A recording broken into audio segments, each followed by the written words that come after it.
El poder en varias obras de ficción es determinante a la hora de definir varios elementos de tu historia. Por eso, este siempre se ve regulado por algo que llamamos sistema de poder. Mediante este definimos qué personaje es más fuerte y el por qué, y por ende, cuál es más probable que gane un enfrentamiento.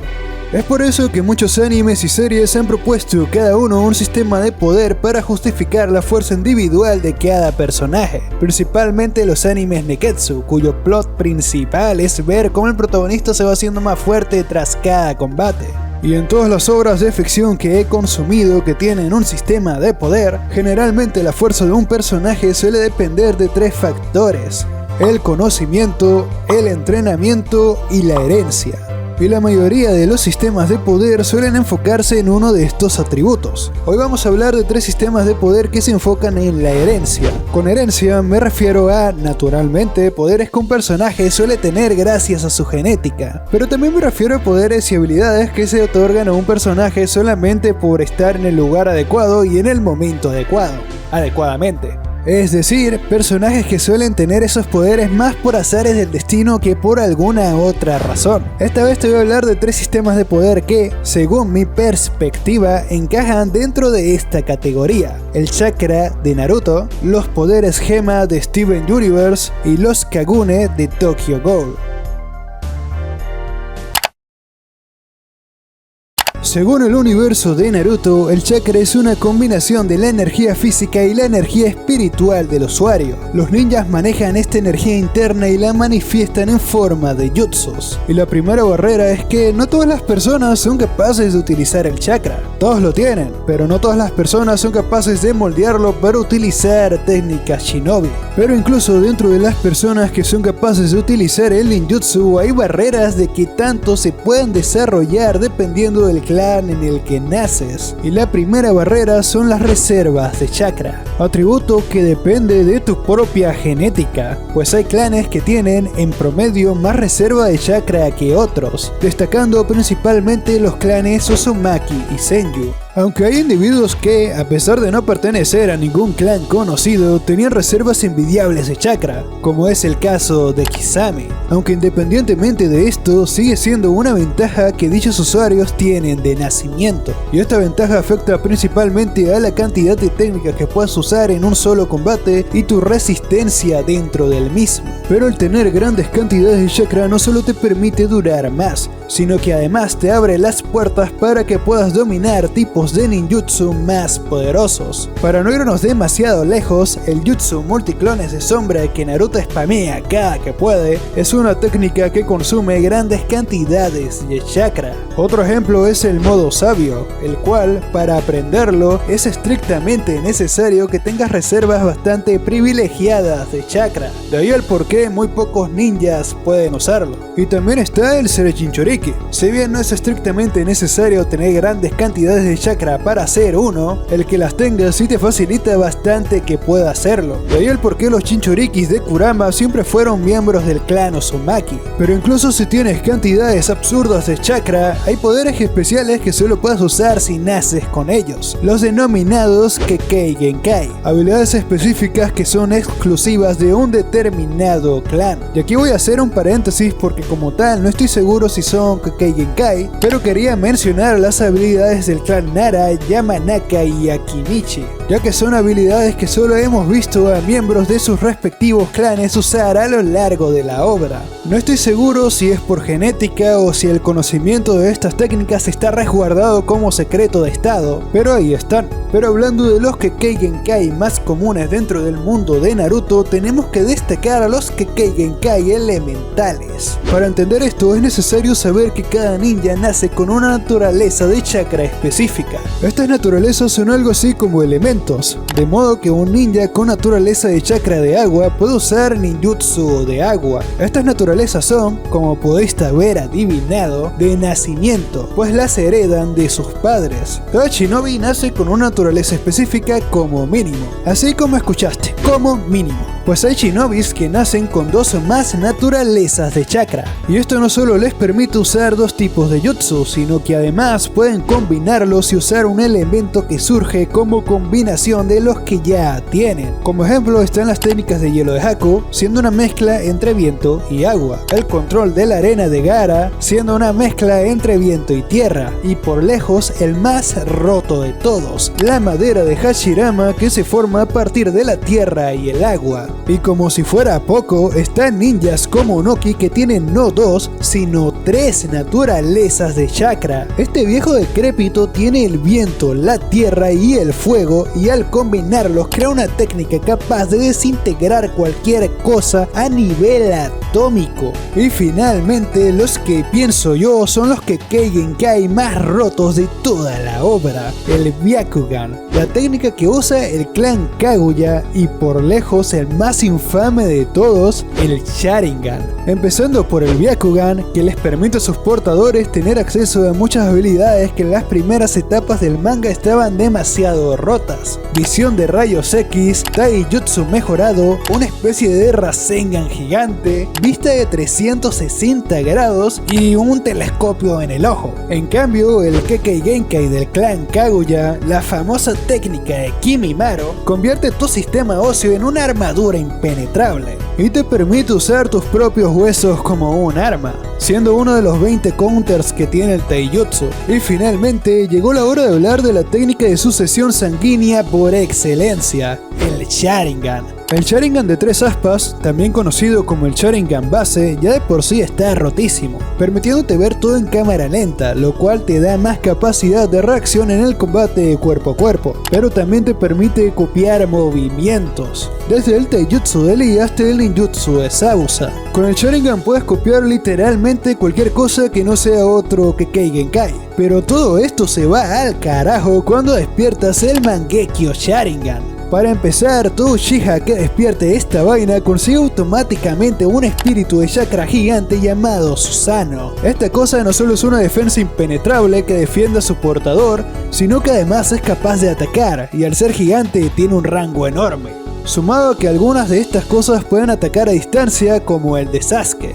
Además, tener un Mangekyo también te da acceso a un poder único de cada portador. Te pueden tocar unas llamas negras que nunca se apagan, un genjutsu capaz de manipular a cualquier persona y hasta la propia intangibilidad. Y para colmo, si de casualidad eres también una reencarnación de Indra, de paso también te regalan un Rinnegan. Y podría seguir mencionando todos los poderes que podrías llegar a tener por el simple hecho de ser un Uchiha, o poseer cualquier otro tipo de línea sanguínea. Pero si lo hago este video lo haría solo de Naruto, y hay otros 2 sistemas de poder que quiero tratar, así que vamos a dejarlo hasta aquí. Con lo que quiero que te quedes es que todos estos poderes rotísimos que acabo de mencionar son cosas que los shinobis tienen por el simple hecho de que nacen con ellos, o que algún otro shinobi se los regala. Pero para que te regalen uno de estos poderes también tienes que ser compatible genéticamente, así que indirectamente también estarías bendecido genéticamente. Este sería el caso de Nagato, el cual puede poseer el Rinnegan porque se lo dio Madara, pero no es como que Madara pueda literalmente escoger a cualquier random para darle el Rinnegan. Tenía que escoger a alguien que tuviera reservas de chakra bastante generosas, como un Uzumaki. También está el caso de Kakashi, al cual le regalaron un Mangekyo Sharingan, pero al tener bastante pocas reservas de chakra no era capaz de aprovecharlo al 100%. En casos como el de Kabuto y Orochimaru, que a punta de puros experimentos lograron tener acceso a poderes rotísimos, ya sea para ellos mismos o para dárselas a otras personas. Antes de continuar quisiera aclarar un par de cosas, y es que estos sistemas de poder se enfocan en la herencia, según yo, pero no es el único atributo que desarrollan dentro de su sistema de magia. Lo digo principalmente en el caso del chakra, que aunque la fuerza de cada personaje dependa en su mayor parte de su herencia, también hay personajes que a punta de entrenamiento o inteligencia logran destacar, como es el caso de Rock Lee y Gai Sensei en el caso del entrenamiento, y Orochimaru en el caso de la inteligencia. Siendo que más bien el chakra es un 70% herencia y un 30% repartido en los 2 atributos restantes. Y esto aplica para todos los sistemas de poder realmente. pero hago énfasis en los 3 sistemas de los cuales hablé en mi video pasado, el cual te estaré dejando por aquí por si quieres verlo, en el cual hablamos de sistemas de poder que se basaban en el conocimiento. Aquí hablamos de la alquimia de Full Metal Alchemist y la magia de Witch Hat Atelier. Ambos se enfocan en la inteligencia y la creatividad. Sin embargo, también hay casos de alquimias que para usarlas de forma óptima sí es necesario pasar unos mesecitos en el gimnasio, como la alquimia de Alex Louis Armstrong, y en el caso de Witch Hat Atelier no es necesario el entrenamiento físico como tal, pero sí se hace bastante énfasis en que es necesario practicar el pulso a la hora de hacer círculos y diferentes tipos de línea. Al ser una repetición constante de una misma actividad con el fin de perfeccionarla, es un tipo de entrenamiento. Mi punto es que ningún sistema de poder es 100% dependiente de un solo atributo. Cada uno tiene una distribución única de qué tan relevante es cada atributo, más o menos como se distribuyen las estadísticas en un juego RPG. Y, de hecho, hay un sistema de poder que tiene un equilibrio perfecto entre las 3, del cual quiero hablar en el último video de esta serie. Si te interesa verlo, no olvides suscribirte.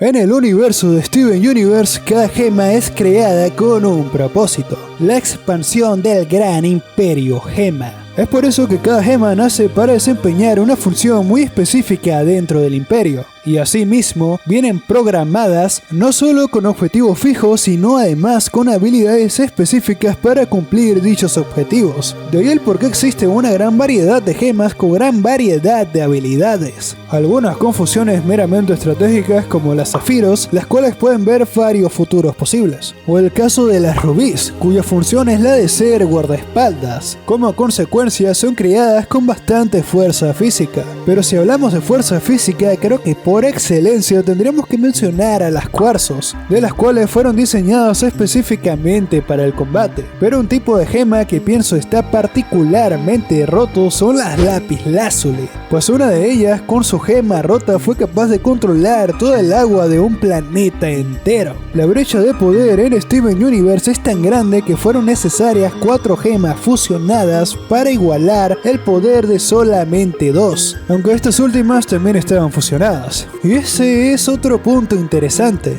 la fusión, pues a pesar de que el potencial de combate de una gema no sea particularmente alto, es capaz de aumentarlo fusionándose con otra gema. Esto no solo aumenta su poder bruto, sino que además la nueva fusión puede ser capaz de tener habilidades únicas. La unión entre 2 o más individuos es lo que equilibra el sistema de poder, pero esto también puede jugar en contra, pues una fusión entre gemas que son incompatibles emocionalmente no será capaz de sostenerse en un combate. Pero si hablamos de poderes gema particularmente rotos, tenemos que mencionar a las diamantes, las cuales de nacimiento tienen las habilidades más rotas de toda la serie, siendo capaces incluso de alterar la materia orgánica, el estado emocional de otras gemas, su forma física e incluso su propia psique. Aunque es cierto que Steven Universe no suele enfocarse en los combates, es decir, sí hay uno que otro y sí hay una escala de poder definida, pero no suele utilizarse demasiado. Los protagonistas suelen resolver los conflictos de otra manera. La verdadera razón por la que quería hablar de este sistema de magia es por las implicaciones políticas y sociales que conlleva dentro de la sociedad de las gemas. Y es que el planeta madre, desde hace siglos o incluso milenios, vive en un estado totalitario. Algo que puede resultar frustrante para los personajes que suelen estar en un sistema de poder de magia que se basa en la herencia es la poca capacidad de decisión que tienen. En Naruto vemos un poco de esto en personajes como Rock Lee, que se frustran al no ser capaces de hacer cosas que otros sí por el simple hecho de no nacer con esa habilidad. Pero el caso de las gemas es totalmente otro nivel. Esto se nota notoriamente en casos como Peridot y Amatista, que muestran atisbos de un complejo de inferioridad al no nacer como gemas de la primera era, en el caso de Peridot, o nacer defectuosas, en el caso de Amatista. Pero esta inconformidad con el rol genético que se te impone no solo afecta a las gemas débiles, sino que también a las que están arriba de la escala de poder. El ejemplo más claro es Diamante Rosa, la cual, inconforme con su rol, decide decide que prefiere ser una cuarzo más. Y también está el caso de las gemas alineadas, las cuales les cuesta ver más allá del rol que les impusieron de nacimiento, como pasa en el caso de las perlas, las cuales les cuesta desarrollar individualidad. Pero también pasa con la mayoría de las gemas del planeta madre en Steven Universe Future. Son libres de hacer lo que ellas quieran, pero prefieren hacer aquello para los que fueron diseñadas, pues la alternativa es desarrollar una crisis de identidad. Por último, y algo muy positivo de estos sistemas de poder a nivel narrativo, es que obligan a los personajes a hallar soluciones alternas a los conflictos. Como dije antes, en este sistema las brechas de poder pueden llegar a ser astronómicamente grandes. Como resultado, las gemas de cristal no pueden hacer absolutamente nada en contra de las diamantes, y como consecuencia, Steven se ve obligado a usar otros medios para lograr sus objetivos. Por obligación, Steven recurre a la negociación. No puede vencer a las diamantes, pero sí puede convencerlas de reparar el daño que hicieron, o al menos que lo intenten. Por eso las perdona al final de la serie. No porque Steven sea un super gurú perdonador, simplemente lo hace por mera conveniencia. Un sistema de poder en el cual el poder dependa de la herencia obliga a los personajes a hacer política. Es por eso que todos los Kage se sentaban a negociar con Hashirama, pues no le quedaba otra alternativa. En Tokyo Ghoul, el sistema de poder tiene una justificación biológica, las células RC. Estas células están en todos los seres vivos, pero la concentración de determinado número de células en tu organismo define si eres un humano o un Ghoul. En caso de que seas un Ghoul, significa que tienes habilidades sobrehumanas, eres más fuerte físicamente que el humano promedio y tu piel puede ser tan dura como el acero. Pero además puedes acceder a un órgano especial llamado Kagune, una especie de arma biológica que los Ghouls usan para pelearse unos con otros y contra las palomas, y también para cazar obviamente. Las palomas son investigadores Ghoul, agentes cuyo objetivo es cazar y eliminar Ghouls. Y estos investigadores usan Kinkes, que en resumen son Kagunes extraídos de Ghouls reales, lo que significa que no necesariamente tienes que nacer con un Kagune para poder utilizarlo. Entonces, básicamente los combates Ghoul se resumen en quién tiene el Kagune más fuerte, el cual viene determinado por nacimiento. Pues sí, pero a la vez no. También puede depender del tipo de Kagune. Son 4 tipos y cada uno le hace counter al siguiente. De modo que, si tu Kagune le hace counter al de tu oponente, ya estás a un paso de ganar. Pero hay formas de ser más fuerte dependiendo de tu genética o de las ventajas que puedas obtener mediante experimentos. Para empezar, aunque la mayoría de los Ghoul tienen un solo Kagune, existen Ghoul con 2, 3 o incluso los 4 tipos de Kagune. Este es el caso de los Ghoul más fuertes vistos en la serie, el búho y su hija, ambos siendo capaces de utilizar los 4 tipos de Kagune al mismo tiempo.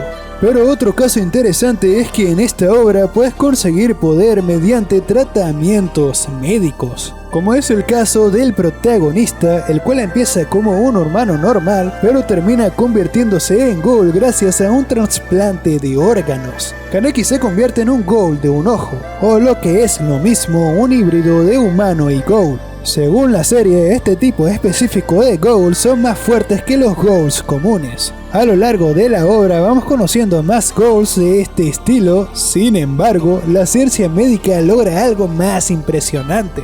Al principio los investigadores peleaban con Kinkes, eran efectivos, sí, pero mejorables. Para un momento de la obra se desarrolla la tecnología para que existan investigadores capaces de usar Kagunes, no como armas externas sino como extensiones de su propio cuerpo, como Ghouls reales, pero sin ser Ghouls realmente. Pero el experimento definitivo y los personajes que están en el pináculo de la escala de poder de este anime son los híbridos humanos Ghouls que son mayormente humanos. Este es el caso de Kichu Arima, el personaje más fuerte de Tokyo Ghoul y aquel que porta el título de segador del CSG. Este tipo es prácticamente invencible y la única vez que pierde una pelea es simplemente porque él quiso perderla. Pero en fin, ya explicamos cómo funciona este sistema de poder. Ahora la cuestión es, ¿qué implicaciones tiene? Pues en este universo, tener tanto poder conlleva también una carga bastante pesada. Sí,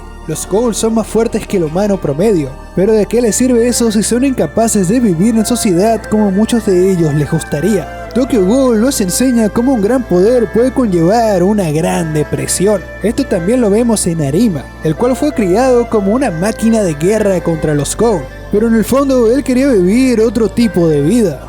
Similar a como ocurre en Steven Universe, aquí tener mucho poder te impone a vivir una vida que quizás no quieras. Los Ghouls son incapaces de comer comida humana, solo pueden alimentarse con carne de seres humanos o de otros Ghouls. Y aquí el autor presenta una metáfora bastante interesante, pues un Ghoul que canibaliza a otros Ghouls se hace biológicamente más fuerte, pero a cambio cada Ghoul que consume empeora más su salud mental.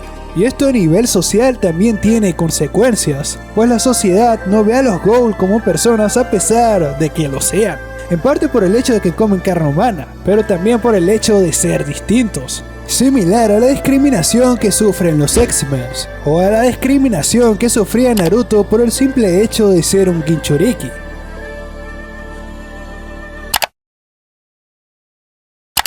En estos sistemas de magia, por azares del destino, puedes nacer con bastante poder, pero a cambio esto puede costarte tu salud mental. Naruto, Sasuke, Steven, Kaneki y Arima te lo pueden confirmar. Por otro lado, el hecho de que una persona por simple genética esté por encima en la escala de poder puede representar una idea narrativa interesante, pues obliga a los demás personajes a pensar en un tipo distinto de confrontación para solucionar un conflicto, como el caso de Tokyo Ghoul, cuyo conflicto es el inicio de un cambio social para que los Ghouls sean más aceptados. Otra ventaja narrativa de estos sistemas de magia es que la justificación del por qué tus protagonistas son especiales viene de una manera muy natural. Un personaje tiene poder o porque nació con él, porque se lo dieron de forma externa o sencillamente no lo tiene. No hay que inventarse excusas de por qué nadie más aparte de tus protagonistas usa un sistema de magia que literalmente cualquier persona podría usar. Nada de conspiraciones raras como en Witch Hat Atelier y The Old House, ni tampoco el hecho de que para usar tu sistema de magia tengas que estudiar una carrera universitaria como en el caso de Fullmetal Alchemist. O naces con el poder o nada. Aunque claro, que nazcas con un poder determinado no significa que los puedas usar desde el principio así como tal. En el caso de Naruto tuvo que pasar bastantes temporadas antes de que pudiera aprender a dominar el Kyuubi. Steven se pasó toda su serie descubriendo todos sus poderes de gema. Y Kaneki sí estuvo repartiendo salame desde el principio. En fin, si te interesa seguir viendo videos de esta serie, aquí te estaré dejando las otras partes para que le eches un vistazo.